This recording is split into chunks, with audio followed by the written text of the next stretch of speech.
Hello, my name is Vince Romo. I want to thank you for tuning in today. What this show is about, it's about barrio lifestyle, about being raised in the barrio, being from the barrio, the do's and the don'ts, the what's and the where's, the who's in the house. Welcome to Barrio Driven.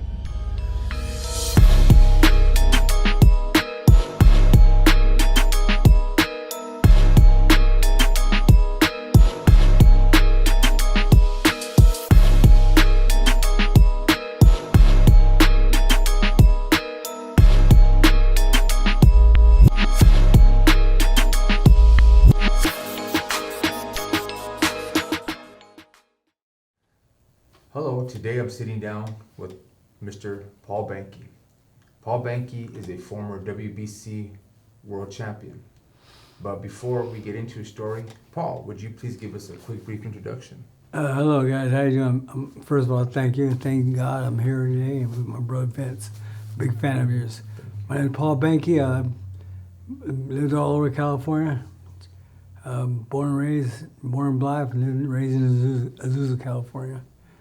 And became a professional boxer, an amateur and professional. Had a good career. That's right. There you have it. So let's get started. Okay. Paul, tell me about your childhood. Okay, my childhood, that's great. And Vince came at me first, he said, Paul makes you with everything. I appreciate that, Vince. You talked to me the other day. My childhood, when I started, my mom was a single parent. I was a single parent mom. And my mom was a farm worker back then. She was an organizer for Cesar Chavez back then. And so she worked for Cesar Chavez back in up Northern California. I had a good lifestyle, good. We were poor like a lot of people back then in the 70s. But we didn't know we were poor. We had Christmas, we had everything, we had everything going, I started boxing too. I moved to Arizona, for Northern California, moved to Arizona. So let me ask you, your childhood, you said that your childhood was basically a good one, right? Yeah, of course, good. Your dad, where was your father at? My dad was born black, but I was raised with my mom. My dad was never in my life.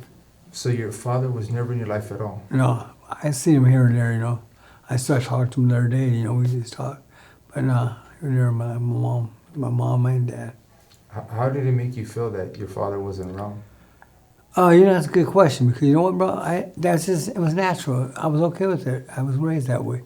So I never got to feel that mother and father thing, you know what I'm saying? It would be different if they split up and I don't remember, you know what I'm saying? Then that would hurt. But I never had that feeling. I just had my mom, you know what I'm saying? So I don't know how to, And you said that your mom was a farm worker. She was an organizer for the farm workers for Cesar Chavez. She union organized for Chavez. Okay, so basically you had a decent childhood. All right. At what age did you, start getting in trouble, Paul? Oh, man. Get in trouble. That's back, we were little kids, always in trouble. God, I got in trouble a long time ago, but there's little stuff, you know what I mean? But, for what? Like, what was little stuff? Little stealing in the stores and stuff, pickpocketing. Not pickpocketing, but going to the stores and stealing candy back then. That's it, nothing. Little things, Petty stuff. Petty stuff. And then, moved to Arizona and got more crazier and stuff, So, at what age did you move to Arizona? 12 years old. 12 years old. Right. Describe life to me for Paul Banke in Arizona at 12 years old. 12 years old was, Phoenix was different back then too. Yeah. It's different now too. It was more, at 12 years old, that was 1977, and the homies out there, the little youngsters out there trying to, man, we were roughing us up back then. I didn't play that. My older brother did, Steve, but we didn't play that. But we started boxing, because this guy, to do a sport, to start boxing. At 12 years old, you started boxing? Yeah. How many brothers and sisters do you have? I got 2 brothers and 1 sister. How's your relationship with them? They're good. Good. That's good? Yeah. All right. So at 12 years old, you started boxing. How long did you box for? From, during your teen years? I boxed at 12 years old. I went pro at 20. At 20, you went pro? Wow. So you boxed from 12 to 20 years old? Yeah, but you gotta understand, at 12 years old, when you play a sport, you go to the next town over. I went to 5 different states at 12 years old. Wow. At 15 years old, I went to Ohio. And being a poor Mexican, going to start traveling was a blessing. Yeah. At 16 years old, I went to New Zealand. Wow. And then I went to 12 countries for my sport. I did a lot. I've been in 23 states. I was very blessed with my amateur career was the best thing that ever happened to me, to be honest with you. I wanted to go for 84 Olympic Games. I lost the Olympic trials to Steve McCory. I lost the Olympic trials for the USA team. And Steve McCory won the gold medal in 1984 at Los Angeles Games in 84. Wow. And so I lost to the best, you know what I'm saying? You lost to the best who won the gold medal. Right. Wow. What was your amateur record? 176 fights, 26 losses. 176 fights. Yeah, 26, yeah. Wow. 176 fights and 26 De La Hoya got losses. like 300, Sugar Shane got 400, everybody got a lot more than I do. Wow. But it's a lot, yeah. So you're saying you had a promising career. At that time, you had a promising future Right. to honestly be anything you really wanted to be. Hmm. So at 20 years old, you became pro. Right. And describe your life to me at 20 years old. And during this time from 12 all the way to 20, did you get in any kind of trouble? Did you get incarcerated? Did you go to juvenile hall? Did you get in any of those problems come your way? No, thank God, because the boxing, all the homies did, all my friends did. Yeah. And thank God I was carried good because the boxing took care of me. Yes. But don't get me wrong, I was not no angel. I was kind of, crazy Yes. still a little, you know what I'm saying? You were still out there, but the boxing kept Took care of me, good grounded. Got you Or grounded. focus, you know what I'm saying? Got you My homies focused. are all like, hey man, you don't belong out here, you belong here. Yeah. And so it was cool, but also in 1985, I went pro, was also the year that Rock Hudson, the actor, the movie star, a lot of people don't know the movie star, Rock Hudson, announced that he was HIV positive. And we didn't know what it was called. It was called ARC back then. Yeah. And we didn't know what HIV was back then, but that's also the year I started slamming dope. So, okay, so you turned pro at 20, right? I jumped too quick. Yeah, I jumped too quick. You turned pro at 20, but no, that's fine. That's fine. This is your story. We want to hear from Right, your heart. got you. This isn't about Vince Romo. This Right. is about Paul Banke. This is you, brother. So no, we're going with it. So at 20 years old, you turned pro, and at what age did you become a WBC world champion? And we're honored to have you here today. For those people that may know or may not know Paul Banke, this man has traveled the world. This man has fought the best. This man is a former world champion. And thank you for being here. So, at 20 years old, you turned pro. What age did you finally become that champion and realize the dream come true? I was 26 years old. I fought for the title June 22nd, 1989. I was 25 years old. Okay. And I fought for the world title. And what happened was, I knocked him down in the 9th round. He got up and went the distance, went 12 rounds. It was a close fight. Everybody thought I won, but he won. Wow. A year later, April 23rd, 1990, I was 26 years old. I fought him again, knocked him down again in the 9th round twice. They stopped the fight. And became world champion. And people were like, Paul, how does that feel? But you know what? Yeah. I'll never forget that because I was a little kid. Yeah. I want to be the best. Never imagined to be a world champion. Yeah. Never. So when you accomplish your dream, my ears popped. I don't know why. I just remember he stopped the fight. My ears just popped. And I just it was like the movies. Yeah. I was like, Wow. It was surreal. yeah, it hit me. Like, wow, I couldn't hear shit. People hugging me. I was like, wow. I just couldn't. I was gone. I was gone. Yeah. It was unreal. I can't explain that. It's the hardest thing ever. I still try. Right now, I can't explain that. It's hard. My ears pop. And it's like, wow, that moment was just crazy. To become a world champion. Yeah, but you gotta also remember, there's family out there to be. Some people have dreams to be just to be a father. Yeah. Some people have dreams just to be a house. Yeah. To have a house. Yeah. My dream was to be a world champion, and I accomplished it. And you accomplished it. Yeah. You accomplished it, brother. Wow, that congratulations. Thank you, I man, appreciate that you did that. You did what the majority of people will never do. I'll never be a world champion. He accomplished, something amazing. So you're a world champion, and you started slanging dope. What happened, Paul? Wow. That's right. I was slamming dope way before that too, but I stopped slamming dope for a while because I got with my manager. So I was still doing dope here and there, but I wasn't slamming because slamming took me further away. Yeah. So I was doing dope a little bit, and then I became world champion, and all that came at me. A lot of things came at me. The girls came at me like crazy. It was crazy. It was different, you know. Of course, you're a world champion. Yeah, for some reason, I became like a supermodel. The girls got. What happened, Garnan? You achieved, like I said, something that little kids would have loved to achieve. I would have loved to achieve that, but I didn't have the discipline. I didn't have the dedication.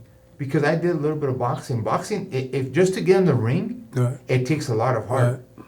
People don't know that until you get in the ring. I know that.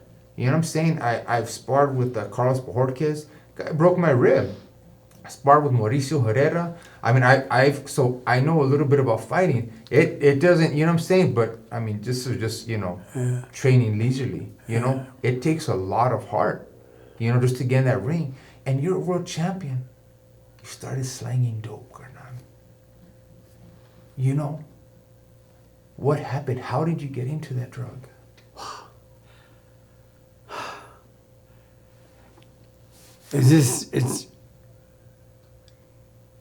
I don't know. I got into it. I'm an addict, and I just got caught up in this shit, and I just started doing that dope. Well, who brought it to you? You gotta talk to me. It just doesn't fall out of the sky. No, bro. it don't, bro. It don't. I was addicted to. I had addiction personality. Doing the dope. Once I slammed it, I stopped for a while, and I got back slamming again. And it was to say this is it's like glorified. It's like a rush where I slam dope. It's like a nut. It's like a nut every time you slam. An addict will tell you, it's like you come in your pants when you slam dope. Yeah. I'm not trying to glorify it, but it's the truth. You know what I'm saying? And how I get caught up in it, I just got caught up doing the things. You're right. Being a world champion, it took me. It just took me, the drugs. But who took you there, girl? Who were you around? Talk to me. Everybody. I just did myself. You know what I'm saying? But So you just went out and searched for hey, let me find out who's slamming dope. Let me find out. So I can get high. Yeah, exactly. Well, it's just, you hang around people, I can't be saying who. Of course you can't hang around, but did you was it of course you can't be saying names out there. Of course we don't do that. Right. But being raised in Azusa, I know about Azusa. I know about the barrio out there. You know what I'm saying? Was it kind of the homies that took you to that route, or was it just? No, me. It took me. I don't know homies out there. I know everybody. It was just. Yeah. It was just yourself. Yeah. Well, what made you want to get high, Paul? What made it? What said, hey, this might be good for me. What made you want to get high, Garnan? I don't know. It was a rush. I don't know. It's I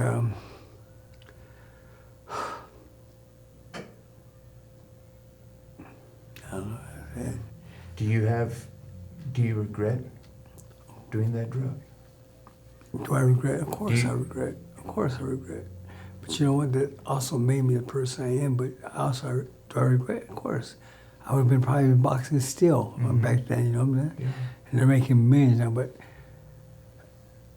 it took me away from my kids, my family, my brothers and sisters. Of course, you know the stories, man. The dope takes you. I'm a slave to that dope after a while. You become a slave. And me being a fighter, you think I can defend myself with it. Nah, the dope took me. So you have children? Yeah, 3 kids. What are their names? I got Marty, Paula, and Bobby J. My son passed away 2 years ago. I'm sorry to hear that. Yeah. I'm very sorry. You have our condolences. I'm sorry. I'm good, bro. I'm good. I mean, I passed away too. But I'm good. I dealt with it a little bit of the way yet, but it's good. But, I'm good, man. I'm good. How did your son pass, if you don't mind us asking? That fentanyl, that new dope, fentanyl. Fentanyl. Wow. Yeah, I'm sorry, Paul. I'm very sorry. Do you think, your children seeing their father battle with an addiction, do you think that might have influenced your kids to drugs as well? You know what? You can't say that. I don't know. It's these kids these days, these kids, peer pressure. I don't want to say every kid's out there doing something dirty, but that marijuana is acceptable now. Yeah. Everybody's out there doing things, but it's a different kind of lifestyle now. It is. These kids, peer pressure. There is peer a lot. pressure. Yeah, yeah. So, but is it me? I don't know. I can't say that. You know what I'm saying? No, most of you know. But then again, I wasn't in their lives that much. I was in and out of their life because of drugs. Because you know of what the I'm saying? drugs. Yeah. So So you weren't always in your kids' lives. no, I used to bug the heck out of them on the phone. I call them all the time. Yeah, But yeah. you know, but Do you? So basically, this drug that you have battled with for many years took away your world championship, because I've seen your fights. yeah, And if you don't mind me saying, you were bad, bro. everything. You were amazing. You were, in my honest opinion, sky was the limit for you, Paul Banke. You know, when people, and it's okay to get emotional here, Kana. We've had people, we've had homies sit here and cry. There ain't no shame in crying. You know, our show is different. You know, we speak from the heart here. You know, this man has been through a lot in his life, family. You know, this man was a former world champion. This man just lost his son to drug abuse, which he knows very well aware. So there ain't no shame in crying, Kernan. Real men do cry. Right. You know? So it's okay. Yeah. You know? And just know that you're loved here, Kernan.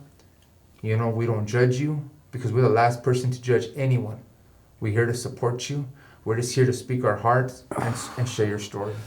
9 years. I've been sober for 9 years now. Clean sober. Thank you.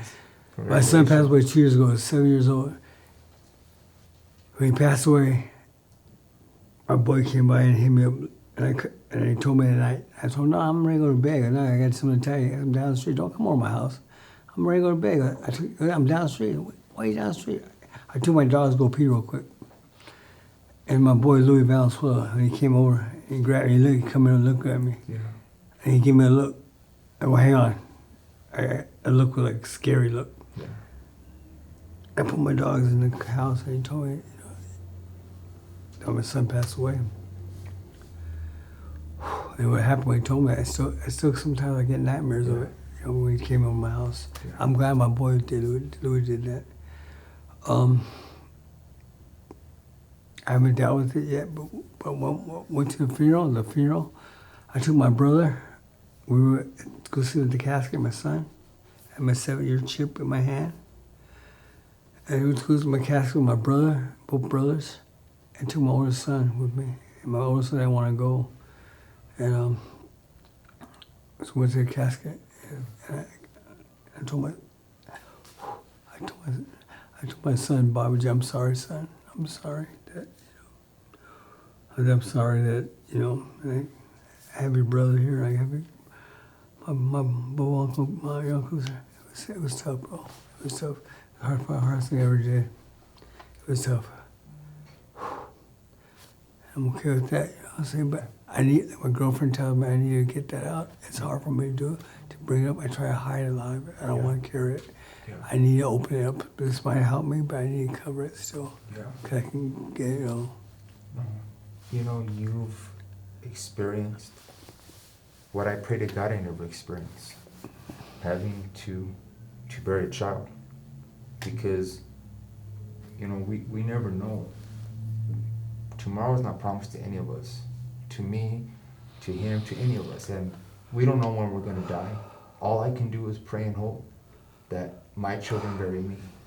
So, as I said again, our condolences, our deepest condolences, because you have dealt with having to bury a child, which was, I think, it's every parent's fear. Right. Because we want our children to bury us. Right. And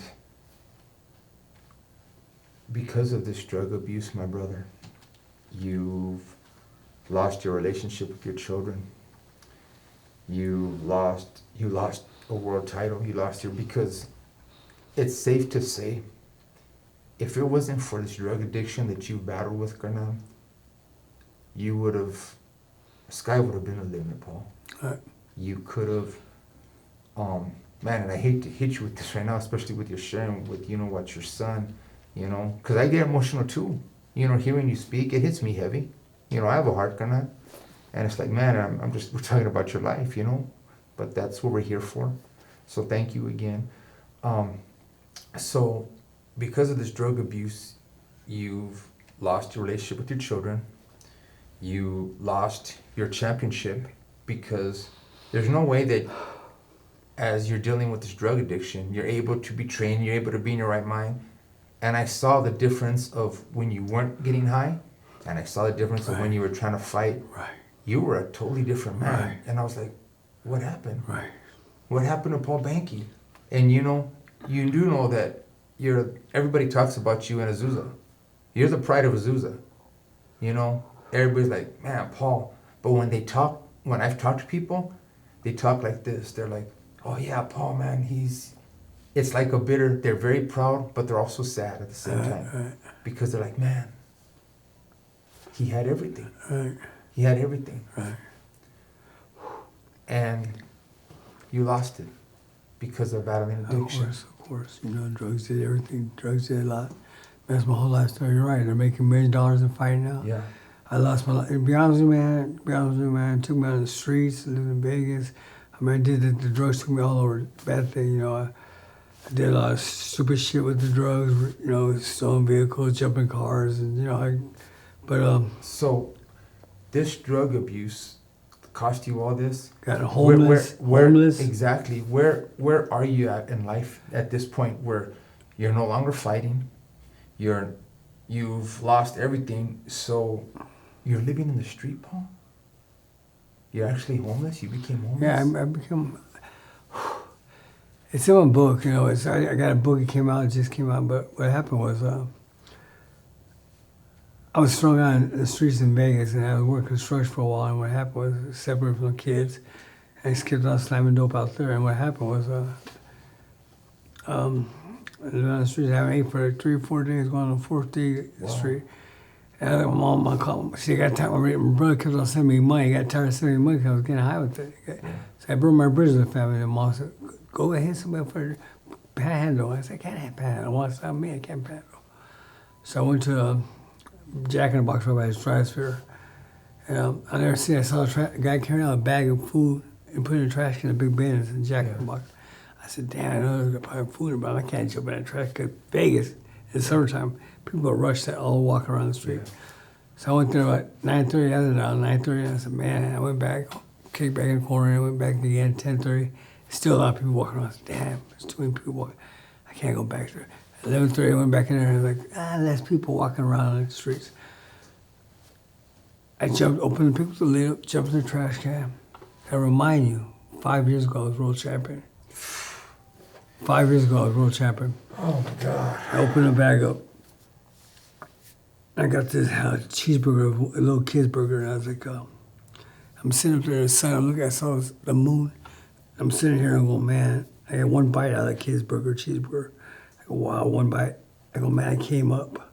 I came up on a burger. How the fuck can I come up when I'm in a trash can? How the hell can I come up? I'm sitting in the trash can, how did I come up? I came up with the one burger. I thought I came up with the burger, I was blessed. But I wish I could tell you that was my turnaround story, but it wasn't. So 5 years previous to you living in the streets. I didn't live in the streets for 5 years. But 5 years before that, you were world champion. Right. So, 5 years previous to you living in the streets, you're in a trash can. All right. You hadn't ate for 4 days, and you're sitting there, and you're like, man, you're getting to eat finally after 4 days. All right. And you were world champion, Karnan. World champion, and now you're on the street. You're on the street. You good? And if you need a break, you can take a break, bro. You can take a break if you. I'm good. It's like you said, you hit me with me, boy. You hit me, all right. It's okay. Let's go. We hit you on the show. Come on, let's go. We call the show the hot seat. Okay, You're on the hot seat, that's brother. good. I'm good. It's just to hear it again. I got my book came out and I opened the book up. I haven't even read my book. I have not read my book. You know, I can open it up in the middle. I look at the pictures. I look at this. Ray Mancini forwarded. Ray Mancini boom forward thing. I looked at one page, 2%. It brought me back when I was on the streets. I closed it up. I haven't read it. I have not read my book because, it's hard to bring it up. Being homeless, it was hard. Being the worst thing part of my life.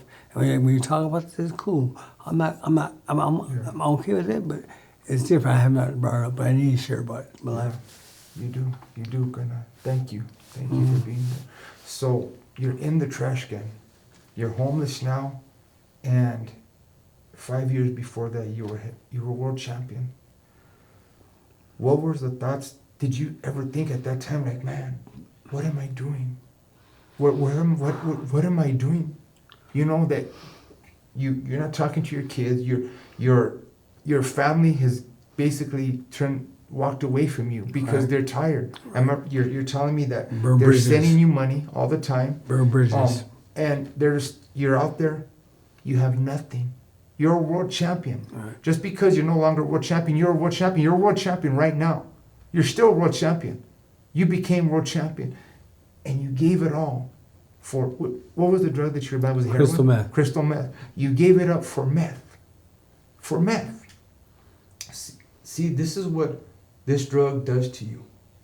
This drug causes you to, and correct me if I'm wrong, to forget family, to forget your own self, to forget any goals and ambitions because you're constantly chasing for this high of how it makes you feel. Am I correct? Yes. You have everything. You lose everything. Everything. It becomes number one in your life. So you gave up everything, Karnat, for this drug. So you're in this trash can. I'm a slave for that dope. I'm a slave. Wow. You're a slave for that dope. You're a slave. Wow. You do anything for that fucking dope. It's a bad thing to say, but you're a slave It's for the that dope. truth. So I can share a story where I was homeless and I was on a bus and this girl, me being on the streets, you don't touch nobody. You don't talk to nobody. yeah. And what happened was this girl was laying on the bus. She said, sit by me. The bus was packed full of people. And I remind you, I didn't talk to people for a while, for a long time. Yeah. And this girl's leg had to sit right by me because the bus was packed. And her body was like, I don't even remember how she looked or nothing, but her leg touched my leg. I haven't nobody touched me in a long time. Wow. And when I felt that leg on me, I go, oh my gosh. I felt a human person touch me. Wow. I felt a human person. It was nothing, she just sit right by me. Yeah. She didn't think nothing about it. It was squished. Yeah. And for me, oh my gosh, somebody touched me. It felt good. I felt good. Wow. It hit me good. That's why I knew that human body needs somebody, they need that affection. Yeah. Well, of course, you know what? We need, as human beings, we crave that touch. We crave to feel somebody cares about us. So you're battling meth addiction, and from being out on the streets, you have a heavy story, Paul. From being out on the streets, you ended up getting HIV positive. All right. Oh man, Paul. So you're now homeless. You're addicted to crystal meth, and you find out that you're HIV positive. The story was, I jumped in a car, got me for joyriding, they got me for Grand Theft Auto. I never stole my car, I just jumped in the car and they got me busted You later got on. busted. Yeah, so Grand Theft Auto was just in Vegas. Yeah. And I would put me in jail for 30 days and asked me if I wanted to do an HIV test. I kind of slammed dope and sharing it like crazy out there, you know. So you were sharing needles. You didn't care. Because you don't think you're gonna get cancer by man. it. Yeah. And so what happened was, it's like a guy, a kid, Yeah. 16 boy girl, and they don't think they get pregnant, but they get pregnant. You know, it's Yeah. just like you don't think it's HIV, you don't catch this shit. You know, so what happened was they asked if I take HIV test. I said, yeah. So after 30 days, they didn't give me my results. So I had to go to the hospital, the King Hospital in Vegas. And they came back, and I went back in July 10th, 95. And I thought, every time, she goes, no, you're tested HIV positive. I go, well, I got kids. And I was numb. And so what happened was, I ran home. I called my mom coming home. She goes, really? It took me a while to get back home. I got home July 17th. And as my mom was being recovered, she was at her birthday. My sister was at the house. My sister was at Venice Beach. So I called my mom. I only had a paper sack bag. She picked me up in a Greyhound bus. My paper sack bag. That's all I had. And my sister would go, why don't you get back in the box and get to the lawyer back here? Do this. My mom was, yeah, get back in the box. Get back. I told him I can't. I go, yeah, get back. I had to tell him right there. I go, I got tested HIV positive. She called both my brothers up. and told them, and then so they didn't want to believe I was HIV. But back then, HIV was really bad back then, in '95. So a month and a half later, August 21st, when I went back in from produce the blood work, I thought they would tell me, get out of here, you got the wrong blood, you're healthy, because I was healthy. She said, now you got full-blown AIDS. When she said full-blown AIDS, I said, wow, I scared the shit out of me. I ran out of the hospital, I ran out. My mom was screaming, no, don't leave. But I ran back and I told me I had full-blown AIDS. And you think that would wake me up, but now I kept on getting high. I just kept on getting high for a long time because me being an addict, they want to feel the pain. You know, it's like an alcoholic. When they drink, they went to Vietnam War, they drink to kill the pain, but you still have the same problem. So, well, Paul, man, you've been through a lot, good man. You know, you get busted for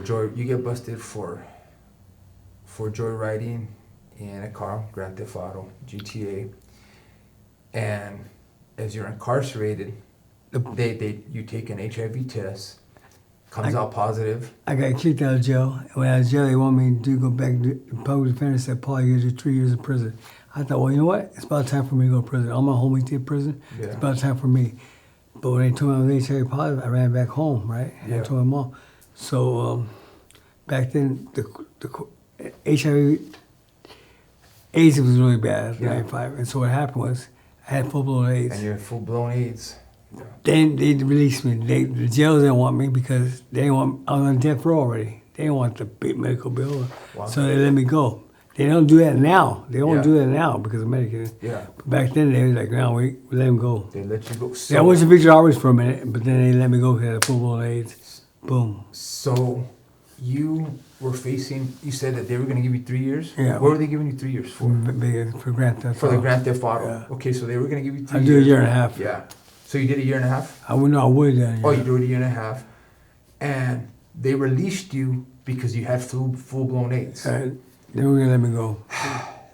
So, Paul, now we have to face the reality. Why you have to face the reality of you're homeless. Not only are you homeless, you're battling drug addiction. I was back with my mom's house now then. Well, but you had got incarcerated, and then when you were homeless back then, Right. So you were homeless. Not only were you homeless, you're battling drug addiction. You're in jail, facing 3 years for Grand Theft Auto, and now you're HIV positive. Not only HIV positive, but you have full-blown AIDS. Right.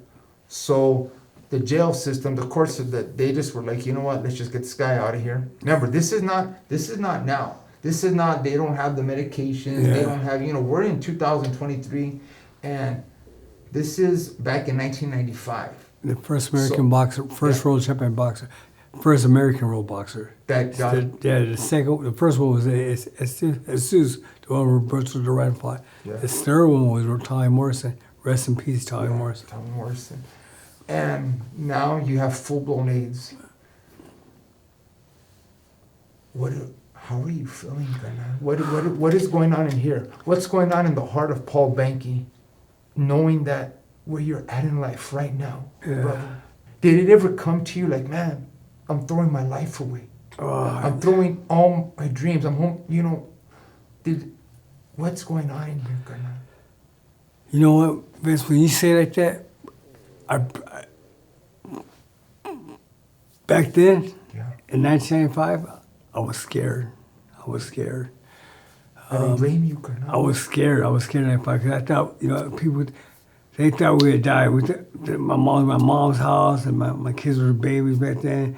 My daughter knew I had AIDS, but she didn't know what AIDS was. But the news people came, all Channel 7, Channel 5, Channel 11, all they came, CNN came to report. And what happened was, I thought we could die because the next month, because back then, 95, there was the protein inhibitors just came out the same year. But back then I was scared. Now, it's different. But back then, when you bring it up like that, back then I was scared. Yeah, I was scared as shit. I couldn't sleep. I could not sleep. I was scared, man. Every night, it was just weird. And even today, I can't sleep. But what happened was, I thank God for protein inhibitor. Thank God for protein inhibitor. And my girlfriend today tells me, that was 30 years ago.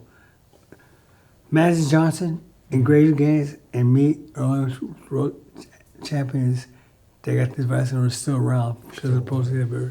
Yeah. And my girlfriend tells me it's time for you to share the story because 30 years ago, I didn't want to share about me. People were scared. My mom, my family didn't want me around. My brother didn't want me to kiss his kids. It was scared back then. People were scared of the virus. And it was a messed up feeling for me. It was really sad for me. My mom was sad. And she ate off my plate one day. She was, look, I'll eat off your plate. I'm not scared, son. Because she knew people were scared of me. But back then, people didn't want to be around me. It was scary. It's okay back then. I didn't know, but it was okay. Did that hurt you? But I didn't. It was sad. Because it was sad. I'll be honest with you, and I'm going to say something. I had, told a few people, very short amount, like, hey, I'm going to be interviewing Paul Banke. And yeah, I'm not going to lie. They're like, well, aren't you, he's got AIDS, are you sure about that? And, how does, and I'm like, yeah, I'm sure. It's like, how does that make you feel when you hear those stories of people that don't want to be around you? Well, I can tell you a story. It's crazy, man. It was sad back then. It was sad. Thank God I'm past that now. But back then, it was tough, man. I'm going to share one thing. I was at my grandma's house, we had eggnog. Everybody had eggnog. I only kid, my nephew, my brother, but all family members. And I was the only one. My grandma gave me a styrofoam cup. And everybody had glasses, their own cups. I go, why am I special here? Why am I special? Why did I get this styrofoam cup? Yeah. What the hell? They were scared to have my own cup. Yeah. Because people didn't know how to AIDS is catchable. And my brother, Christian brother back then, I shouldn't be that way, but he's Christian. He didn't want me to kiss the kids. And it's okay. I respect that. He didn't want me to kiss the kids or hug them. He was scared back then, but it's okay. It's all right. Yeah. It was okay. I understand they were scared. I was scared too, so I don't know either. Yeah. But... You were afraid? Were you afraid you were going to die, Paul? Oh, of course. I was real afraid. They asked me if I would live till 40. I didn't think I was going to live till 40. But back then, I was going, I'm not going to... I wish to live at 40, but nah. Back then, it was dangerous, Pete Rose called me, the baseball player. Yeah. And he goes, Paul, man, let's talk on the radio. I said, man, Paul, how you doing? I'm good, man. Let's talk. And he put me out there. I talked to Pete Rose. It was great, man. Pete goes, I bet against you. I bet with you. Yeah. I shouldn't say it, because Pete likes to gamble. Yeah. But he said, but Pete was like, man, hey, Paul, whatever you need, man, whatever you need. It was cool, man. So Pete Rose reached out to you? Yeah, I reached out. I had people reach out. That's right. Good job, Pete Rose. Yeah. So CNN is at your house. Channel 7 News, all these news outlets are reporting. That was sad. They come every day. They come to my house. My mom said, you know what? It got really sad for me because they were coming and I was talking about, when am I going to die? When am I going to die? When's it going to happen? When's it going to happen, Paul? How you feel? What do you think? And it was tough. It was tough. Wow. And to bring that up again like that, it's different. It was tough. It's tough for you. Yeah, back then, I haven't brought that up in a long time, but it's okay. So, where are you at right now in life where now you have full-blown AIDS, you're afraid you're going to die? What was the turning point for Paul Banke to say, you know what, enough is enough? That you no longer want this meth because it's destroyed your life, Granada. Let's just be real. That drug destroyed your whole life, brother. Yeah. And I'm sure if you could go back in time, you would change things. Am I correct? Right, of course. Of course. So that drug, it robbed you of your life, bro. Yeah, it did. What was the turning point for you to say, you know what? I need to stop. You already have full-blown AIDS. You've lost your championship. You've lost all your money. You've lost everything on the streets. You're out there you're panhandling. You're out just trying to everything. And what was the turning point for Paul Banke? When I came back to my mom, I started kept them getting high. I knew I had the virus. And what happened was, man, you think I was going to quit? Well, if I'm going to die, let me keep on slamming. Let me die this way. But you know what? I OD. I fucking overdose. So you have full-blown AIDS and you're still getting high. Yeah, because you know what? I thought I was going to die. You know what? So let me die. And if I'm going to do it, let me just do like a rock star, walk out with like this, But I didn't want to face reality, man. So did you? I went to rehab 13, 14 times. Wow. I've been in rehab, homeless shelter. Mom kicked me out of the pack. I was getting high. And you think I was, but you know what happened? At age 50, here where I live in Pasadena, September 24, 2014, I woke up. I said, man, enough's enough. I'm tired of slaving this dope. I'm done doing shit. And that's why I turned clean and sober. So, let me ask you this. I heard you say that you OD'd. Yeah. Were you trying to, and be real with us, this is what No, the show, I were you didn't. trying to take your life, Paul? No. No. You just didn't care. You were like, hey, I'm just going to get high. I'm going to die anyway, so you just didn't care. I was doing coke that night. I did coke You a were lot. doing I did cocaine that night. 200 bucks of coke. And the last one, he knocked me out. Put me in a seizure. And one of the homies, I was with the homie, and he carried. Anyway, we were in a hotel. He kept on carrying the gun. Every time knocking on the door, he kind of messed my high up because every time he didn't want to pick himself up. He had to carry his gun. Every time the door knocked, man, he had to carry a gun with him. And So he's the one? he told me, he goes, hey man, he goes, dude, get up. I go, I'm gonna get up. I'm laying down on my back. I had a seizure. I lay down. He goes, dude, get up, man. You were out for 15 minutes. Dude. And this is a homeboy, hardcore gangster, man. He's like, dude, man, get up, man. He scared the fuck out of me. What are we talking about? I'm laying on my back. He goes, you had a seizure, dude. You're out. I go, a seizure? I don't have seizures. So he called one of his homies up. Boom. He picked me up, take him to the seizure side, and drops me off. He goes, whatever you do, man, don't tell me you OD. Don't tell me you OD, because back then you do OD. They put you in 3-6 months in LA County, you know. So I told him I had a seizure. And 2 minutes, and the next day, next couple of days, I went to rehab. But my life is crazy, you know what? We all got crazy stories. We all got crazy stories. You know what? I can keep on going with stories, and you know, and it can make it drag on. But you know what happened was I turned my life around. My life is the best part right now. But all this shit it took a long. I had to go through all this shit to get where I'm at now. I'm sober now. My life got better. I got this thing box. I interviewed 100 world champions. I turned my life around. I got a book came out. The guy who wrote my book is from England. We did 24 hours, man. 3 o'clock in the morning. I get up all the time. I've been up at 12:30 this morning. Wow. I got bad insomnia. Look, I got bad insomnia. Yeah. I can't sleep. Wow. You know, so I got my mind's crazy all the time. My mind's spinning. I speak to 100 world champions. So I turned my life around. So Paul, you're at 50 years old now, and that light came on that you no longer wanted to live this way. That this drug, this addiction with meth has taken everything from you, brother. Right. Who are the people that helped you to stay on that straight and narrow? To say, you know what, Paul, enough's enough. You've already lost all this. You've lost everything. Who were the people that you would give credit to that helped Paul Banke? That's a good question. There's probably a few people, but there's one person that held my hand. He's my caseworker. He's in recovery. Named Sean Morrissey. Sean Morrissey. Yeah, he helped me, and he's like 19 years sobriety, 20 years sobriety now. Wow. And he's just like, because he never looked at me. Every time he visited me, I would come visit me. Yeah. I was wasted. And he would never badmouth. He goes, okay, let's do something different. Let's go this way. Let's do this way. A lot of people look at me, and they would look down at me. Yeah. But he would just stare, look at me, saw it, and say, I'm in recovery, let's go do this. I'll take you here, let's go do this. Let's go to the food bank. Let's go somewhere. Wow. Let's get you better. And he would always took care of me and hold my hand. Do you understand? I do. And he never judged me because he was an addict too. Yeah. And so thank God I had a buddy that understood, because a lot of people don't understand that my family looked down on me. Yeah. Friends like, oh man, this guy. But you know, he always took care of me. He always, Sean Morrissey, yeah. We applaud you, brother. Thank you. Thank you, man. So he was that angel. He was the main guy, yes. To truly help you. Yeah, caseworker. So it was a blessing. Thank God for him. Thank God for him. So he's the one that, and you've been 9 years clean. Right. Wow. Do you happen to have your coin with you? Your 9-year coin?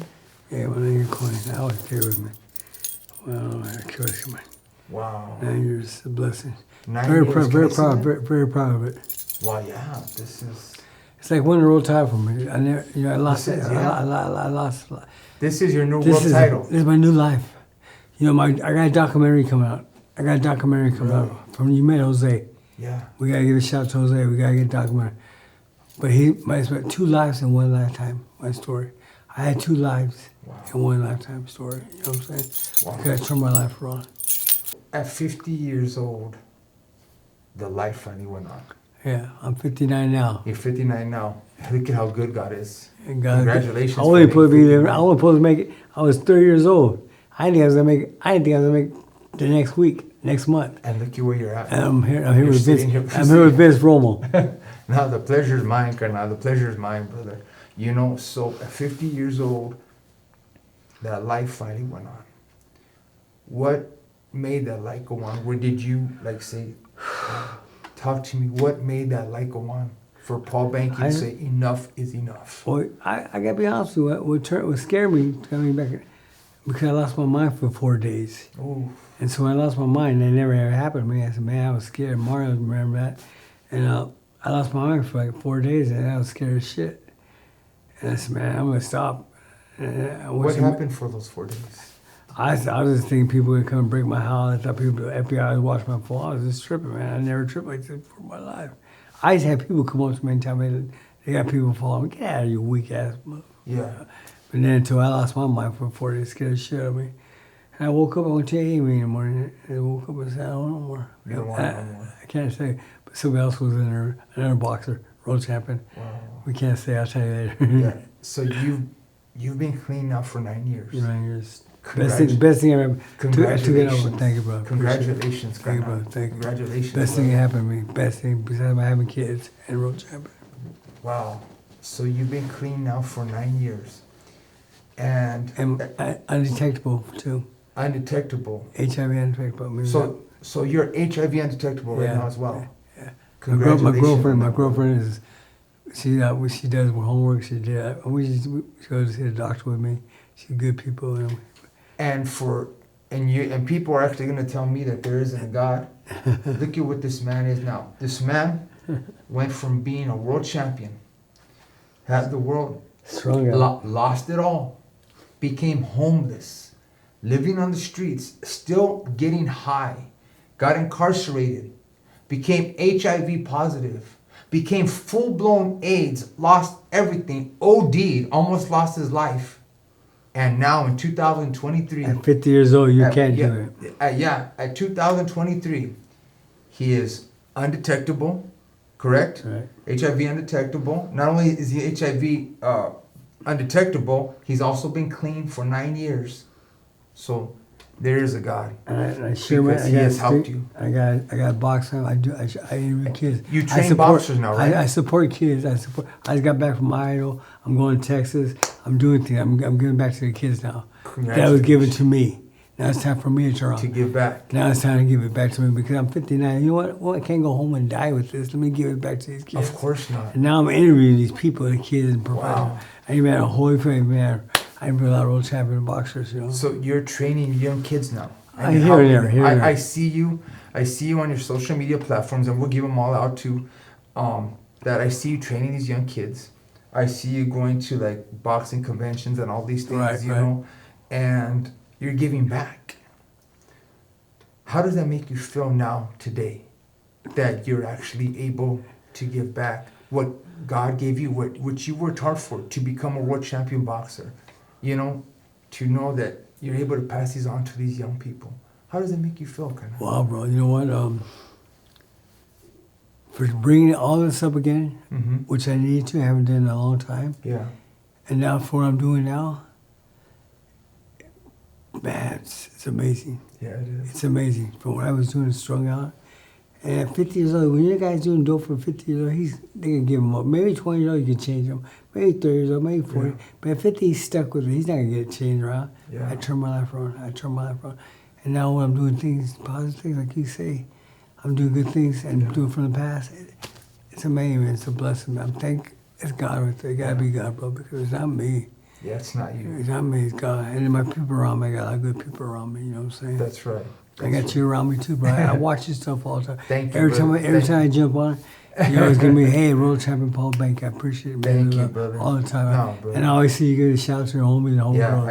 I do. You know, because And I'm you- grateful to you, to anybody who supports me. I'm grateful to them, you Right. know, and I always give I thank God for all His blessings, you know. So Wait a minute, real quick. Vince said I don't see his program. I did see your program. Oh, but okay. I have seen it a few times. But Thank you. I saw clips of it. Yeah, you Okay. didn't see the whole thing. Okay, yeah. Okay, It's right like, on, but right you on. said, but I see you at the homies. Well, now you have your own episode. Yeah. See? And See, now my he's got brother his own right episode. here. Congratulations on your success. Thank you, And your brother. friend is just. Thank you. We're truly blessed, you know. So you've wrote in a book, correct? What's the name of that book? Staying positive. The Paul- book is called Staying Paul Positive. Banke, Staying Positive. Paul Banke, Staying Positive. Please go pick up that book. Where can I find that book at, Paul? Amazon. Amazon. Go pick it up. Staying Positive. It's the life of Paul Banke. Right. And it's something you definitely We want got to Ray read. Mancini for the magazine. Ray Mancini and Freddie Roses. Ray Mancini? I have Freddie Roses involved. Everybody's involved in the book. Wow, Ray Boom Boom. Yeah. Mancini. Yeah, he Wow. what kind of race is that? 14 years old. Who was the toughest person that you fought? Oh my gosh. The Korean. The Korean guy. I went to get in China, Korea. I went to kind of defend my world title. Yeah. And it's on YouTube. It's on Kill and Lee. And what happened was this guy kept on backing me up. Yeah. And had my neck, hit me in the neck, my eyes swollen, closed up and everything, you know, but toughest kid person. That was the toughest fight. And, but yeah, but the fight I had with this drug addiction was another tough fight too. Yeah. The drug addiction was, that was a mother, you know. Paul, Now Vince, I want to interview Vince now.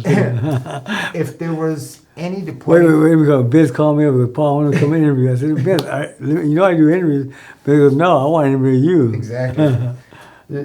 If there was a message that you would leave to our audience, and if there's anything that you want to tell your family, this is what we always, you know, close with.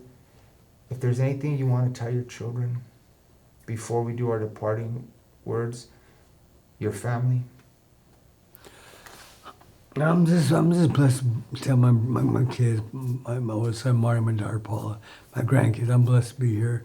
I have a girlfriend. I love all my family, man. All my family give me love. They see my whole. I turn back now. All my cousins come up and tell me, "Hey, talk to my kid. Yeah. The kid's on drugs," and that's a good feeling. I can talk to them now. So and I don't talk to them. You know what I do? Yeah. I listen. I can talk my problem. Let me listen to them now. Yeah. It's time for me to listen to them. Yeah. They dump their shit. You know what I'm saying, bro? Exactly. I can tell them, but they don't want. I want to hear what they gotta say. What They don't would- want to hear from me. What would you tell a young person that is even thinking about getting high? What would you tell them? You're just even thinking about, man, you know, I kind of want to do this drug. I kind of want to do it. What would you tell them? I wouldn't tell them no. Tell them no. It's the best, worst thing that ever happened to you. You don't want to do drugs. Drugs is the worst. Drugs is a bad thing.